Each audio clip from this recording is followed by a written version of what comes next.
Yaklaşık 100 yıldır bu köyde ikamet ediyoruz. Dedemiz, babamız, biz de devam ediyoruz. Konumuz şöyle, Kadristo'nun 2019'da yaptığı işlemler bizim bölgede. Genelde bizim bölgenin hepsinde, Mardin bölgesinde, özellikle de bizim köyde.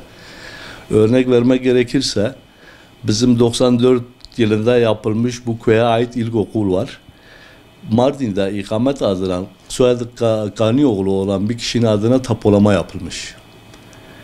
Ve hatta Kadristo tutanaklarında, tapu tutanaklarında ve tapu kaydında ayrı ayrı şeyler yazılmış. Yani birbirini tutmuyor. Sonra Şeyh Musa Özcan'a ait bizim köylümüzdür. 40 yıllık evidir. Yine Mardin'de ikamet eden, hiç alakası olmayan kişinin adına tapulama yapılmış. Hacı Şeyh Musa Aslan adında vatandaşımız var yine. Zeytinlikleri var, 35 yıllık. O da aynı. Zaten 3 tane kani oğlu var. Akrabadırlar. Sonra işte zeytinlikleri var. Yeğenimin evi var. Selim Aslan'ın evi var. O da onlarca yıl kendine ev yapmış. Başkasının adında Mardin'de ikamet eden. Tabii bu Kadristo çalışması hükümetimiz, devletimiz aslında iyi bir şey düşünmüş. Gidin vasfını, orman vasfını yitirmiş arazileri vatandaşa ev yapmış. Gidin hem hazine kazansın, devlet kazansın, hem de vatandaşımız mağdur olmasın diye. Ama bunlar masa başında ölçüm yapmadan, hatta bize haber vermeden, ki bu şöyle de müfettiş raporlarında sabittir zaten. Biz şikayetçi olduk, suç duyurusunda bulunduk. Bunu duyarken aylar sonra duyduk. Hatta bu Şeyh Musa Özcan'la ilgili evin şöyle bir geçmişi de var. 2018 yılında gitmiş Ziraat Bankası'na 3800 küsur lira para yatırmış. İleride tapusu yapılmak üzere. Bunlar 2019'da başkasının adına tapulama yapmışlar. Bir yıl sonra, bir yıl tam olmamış da yani. Suç duyurusunda bulunduk. Valilik müfettiş istedi. 6 ay müfettişleri bekledik. Neyse müfettişler geldiler, doğruyu gördüler, doğruyu yazdılar. Çok kapsamlı bir dosya da hazırlandı. Yani hukuka da şey etmiş de, mesela işte onlar itiraz ettiler, karşı taraf, bu işlemleri yapan kişiler, şahıslar. Şu anda dosya savcılıkta, iddianame önümüzdeki zamanlarda şey edilecek inşallah, yani iddianame hazırlanacak. Müfettiş raporlarıyla bunların bilgi sakladığı, mesela biz 94 yılında Yüceli'den ayrılmışız ama bu saklanmış, söylenmemiş. Onlarınki gibi bir davranmışlar yani. İşte masa başında bunun valilik idare kurulunun müfettiş raporlarının neticesinde toplanıp işte bunlara soruşturma izni, savcılık talibi özleri soruşturma izni verilmesi, işte orada bize taraf olduğumuz bu bilgiler bize de geliyor. Masa başında bilgi saklama, tapulama yaptığı parsellerin eski bir belgeye dayandırdıkları, oysa ki o belgenin de sahte olduğu, o buna benzer çok şey, yani sabit şeyler var, bütün evraklar var elimizde zaten. Biz yetkililerden bu mağduriyetlerimizin giderilmesi ni istiyoruz, istirham ediyoruz. Biraz da şu meselemiz var yani.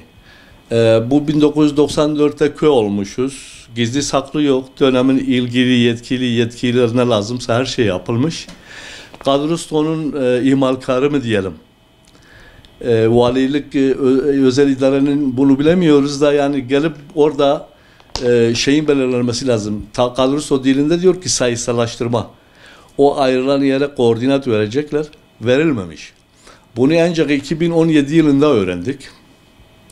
2010 yılından sonra belki yüzlerce kez hem kaymakam, bir de büyük şehir olduğumuz için Kadristo topu atıyor büyükşehire. Büyükşehire gidiyoruz, netice alamıyoruz.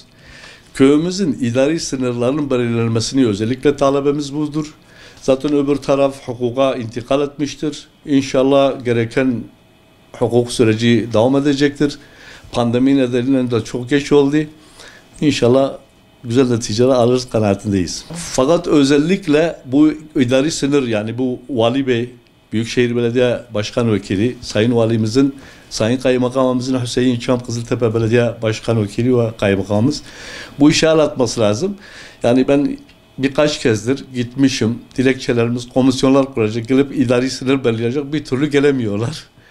Yani gelmiyor, netice alamadı. Bu da bizi sıkıntıya sokuyor. Mesela şöyle, Geçen keşfe geldiler. Tabi bu müfettiş raporu çıktıktan sonra hazine bu vatandaşları mahkemeye verdi yani. Bizzat devlet verdi. Hazine şu avukatları verdi. Şimdi hakim gelmiş, bu görevden atılan, suçlu bulunan bir kişi, tabi hakimin haberi yok yani, artık kim çağırmışsa onu gelip onu ondan soruyorlar. Yani bu kimindir ya? Zaten adam yapmış, görevden atılmış. Bu işte bundan dolayı bu sıkıntıya çıkıyoruz. Mesela bizde yapılan tapulama diyor ki köy içi. Peki hangi köyün içi? Ayaz'ın içi. İşte siz de görüyorsunuz. Çekim de yapıyorsunuz. Göreceğiz köy içi hangi köy? Ayaz. Peki Ayaz'dan niye sorulmuyor? Yani biz idari sınırlarımızın özellikle Vali Bey'den, Sayın Mahmut Bey'den bunun el atması lazım. Bu mağduriyetin giderilmesi lazım. Şöyle köyler aslında bu tür şeyler büyük husumetlere sebep olmaktadır.